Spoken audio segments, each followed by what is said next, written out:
Hello students, we are going to discuss the new topic, new unit, linear equations in two variables. In previous class, we have already studied about the linear equations in two variables. The standard or the general form of the linear equations ax plus by plus c is equal to 0. In 9th class, we have already discussed about the number of solutions of the linear equations in two variables. In this 10th class, we will study about the pair of linear equations. So first of all, in this linear equations in two variables, a is the coefficient of x, b is the coefficient of y, and c is the constant term. And the number of solutions are infinite. But when we are going to discuss the pair of linear equations, then we must have the two equations. First, suppose a1 b1y c1 is equal to 0. In the same way, a2x plus b2y plus c2 is equal to 0. Suppose we have these two equations. Now we are going to discuss about the solutions of these equations, about the nature of the solutions. So first of all, we are going to tell that how many solutions these equations have. In first case, there are three cases arise in this first case.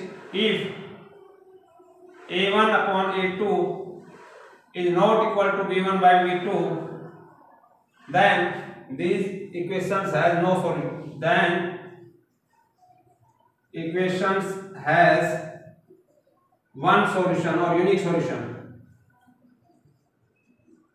One solution. अगर x के coefficients का ratio और y के coefficients का ratio equal नहीं है, तो फिर इक्वेशंस का जो है एक सॉल्यूशन होगा और इन्हें कंसिस्टेंट भी कहा जा सकता है. इक्वेशंस को क्या कहा जा सकता है? Consistent. And if you represent these two equations graphically, then the graph of these lines are intersecting at a point. Intersecting at a point. At a point. It means if we have these two equations in which a1 by a2 is equal to b1 by b2, अगर इनके अंदर a1 by a2 और b1 by b2 है, तो फिर हमें इनके या तो नो सॉल्यूशन होगा या इनफाइनाइट सॉल्यूशन होगा. लेकिन अगर ये इक्वल नहीं है तो यूनिक सॉल्यूशन यानी एक ही सॉल्यूशन होगा. और इस एक सॉल्यूशंस को फाइंड करने के लिए इस चैप्टर में we will discuss about the four methods. The first one is graphical, the second one is substitution, and the third one is elimination by equating the coefficient, and the last one is cross multiplication method.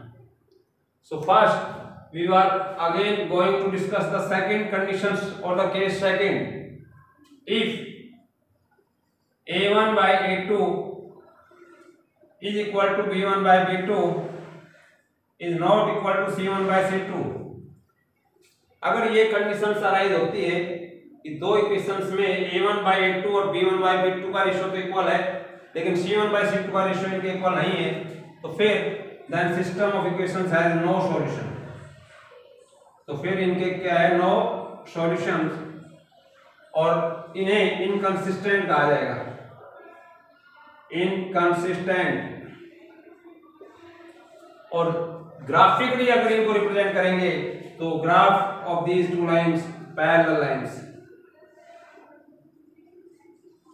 इसको हम graphically represent करेंगे तो इस तरह intersecting lines आएंगी. इसको अगर हम ये करेंगे तो पैरेलल लाइंस आएंगी ग्राफ की. और तीसरी कंडीशन है कि if a1 by a2 b1 by b2 is also equal to c1 by c2, अगर ये तीनों इक्वल है तो फिर infinite solutions, infinite many solutions are there. Many solutions are there. और इन्हें कोइंसिडेंट लाइंस भी कहा जाएगा, कोइंसिडेंट लाइंस। और ग्राफिकली जो ग्राफ है इनका ओवरलैप करेगा। क्या करेगा? Graph overlap.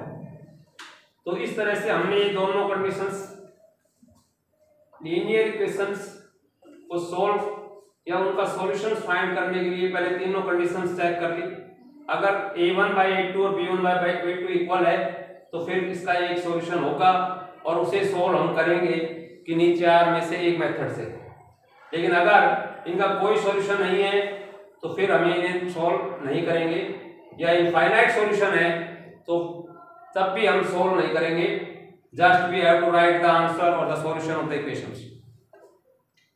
फॉर एग्जांपल, आपका पहला केस है, सपोज ये इक्वेशंस आपने लिख दी 2x minus 3y is equal to 5 या plus 5 is equal to 0, and in the second case suppose you are writing 3x minus 2y plus 5 is equal to 0. So in these two equations you will clearly see that a1 is equal to 2, a2 is equal to 3. It means a1 by a2 from these two equations 2 by 3.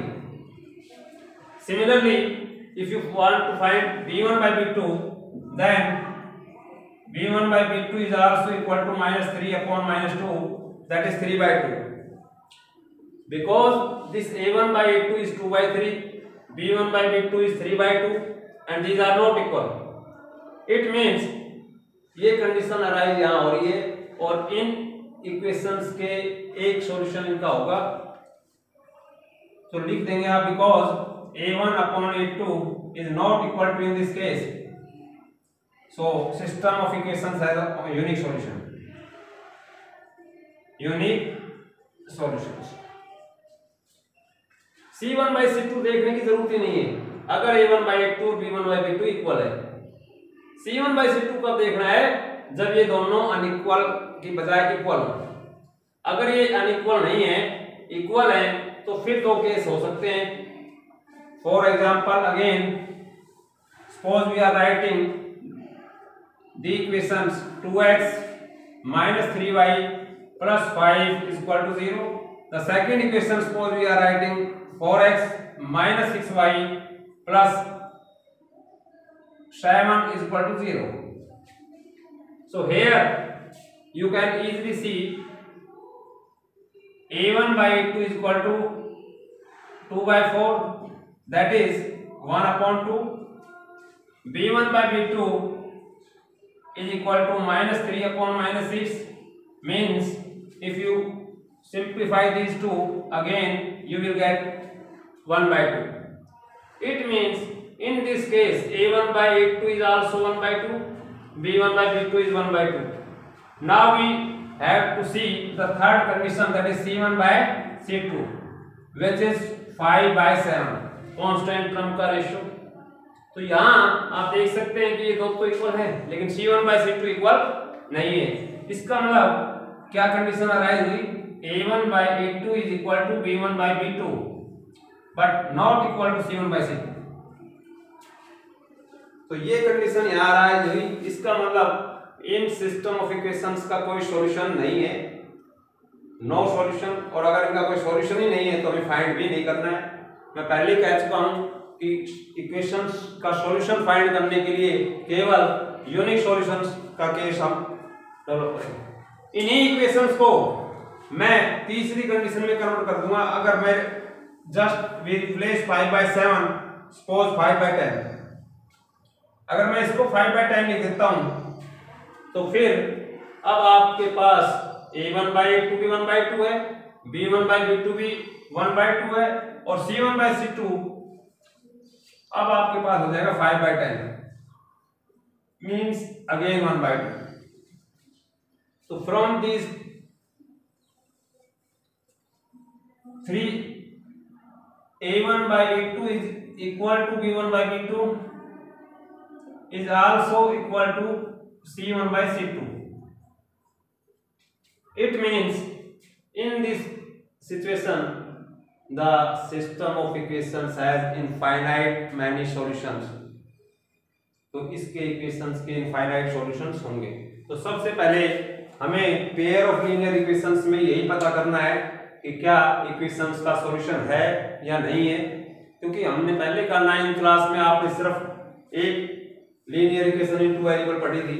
In 10th class we are going to discuss the pair of linear equations and their solutions. तो pair of linear equations में 3 case आपको बता दिए कि अगर a1/a2 और b1/b2 equal नहीं है तो फिर यूनिक सॉल्यूशन होगा। अगर a1/a2 b1/b2 के इक्वल है तो फिर हमें देखना होगा कि c1/c2 भी इक्वल है या नहीं है। तो अगर a1/a2 b1/b2 के इक्वल है और c1/c2 के इक्वल नहीं है तो इसका कोई सॉल्यूशन नहीं। और तीसरे केस में अगर तीनों इक्वल है तो इसके इनफाइनाइट मैनी सॉल्यूशंस होंगे। अब आप और हम चलते हैं कि कैसे इक्वेशंस को सोल्व करें। या हमारी जो एक्सरसाइज 3.2 है उसमें सभी इक्वेशंस इसी पे बेस्ड हैं।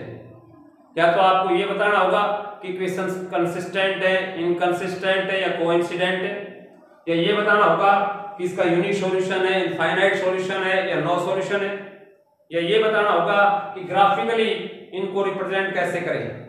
फॉर एग्जांपल आपको अभी बताया कि सपोज ये क्वेश्चन आता है कि this is the equation x - 2y + 3 = 0 and the another equations suppose 5x - 7y + 2 = 0। और ये पूछता है state whether the graph of these equations intersect at a point or parallel or coincident। यानी इसकी ये कंडीशन बतानी है कि क्या इनका ग्राफ आपका एक पॉइंट पर इंटरसेक्ट करेगा या पैरेलल लाइंस होंगी या कोइंसिडेंट लाइन होगी। तो उसके लिए फिर से आपको कंपेयर करना पड़ेगा क्वांटिटीज को, किसको, a1/a2 को that is 1/5, b1/b2 that is -2/7 but the negative sign will neutralize, and the third one is c1/c2 3/2। but we have already discussed if a1/a2 is not equal to b1/b2 then no need to calculate the c1/c2। तो आप देख सकते हैं यहां से भी condition जो arise हुई वो हुई a1/a2 is not equal to b1/b2। इसलिए अगर ग्राफिकली इन्हें रिप्रेजेंट करोगे, वो भी हम 9th क्लास में पढ़ा चुके हैं कि किसी एक इक्वेशन का ग्राफ अब तक हमने सोल्व करना सिखाया है। अब यहाँ दो इक्वेशंस है तो दोनों की आप अलग अलग टेबल बना सकते हैं, दोनों का ग्राफ ड्रॉ कर सकते हैं। आप ग्राफ ड्रॉ करेंगे एक ही ग्राफ पर तो आप देखेंगे कि एक्स एक्सिस और उस पर इसका जो ग्राफ है वो आपका इंटरसेक्टिंग लाइन आएगा। सपोज ये एक्स एक्स डैश है, वाई वाई डैश है और इनका ग्राफ लाइन एक ही आती है और एक ही आती है, तो ये ग्राफ लाइन एक पॉइंट पर इंटरसेक्ट करेगी। तो आप इसके बेस पर कंप्लीट एक्सरसाइज 3.2 कर सकते हैं। तो आपको 3.1 आपने नहीं कराई, तो क्योंकि सबसे पहले हमें ये डिस्कस जरूर करना था कि इनके सॉल्यूशन है भी या नहीं और है तो कितने हैं, उसके बाद ही हम सॉल्यूशंस या इक्वेशंस को सॉल्व करना सिखाएंगे। इक्वेशंस को सॉल्व करने के बाद हम स्टेटमेंट प्रॉब्लम पर जाएंगे, क्योंकि 3.1 एक्सरसाइज में सभी प्रॉब्लम स्टेटमेंट हैं, यानी आपको इक्वेशन फॉर्म करनी आनी चाहिए वर्ड्स या स्टेटमेंट को रीड करके। तो उसको हम बाद में देखेंगे जब सभी एक्सरसाइज की वर्ड प्रॉब्लम आएंगी। पहले तो हमने आज ये क्लियर पढ़ लिया कि इसके सॉल्यूशन होंगे भी या नहीं होंगे, अगर सॉल्यूशन होंगे तो कितने होंगे और कैसे इन इक्वेशंस को सॉल्व करने के मेथड्स कल हम डिस्कस करेंगे। तो पहले आज आप कौन सी एक्सरसाइज कंप्लीट कर लेंगे, आज homework 3.2। Thank you very much. कितनी होंगी?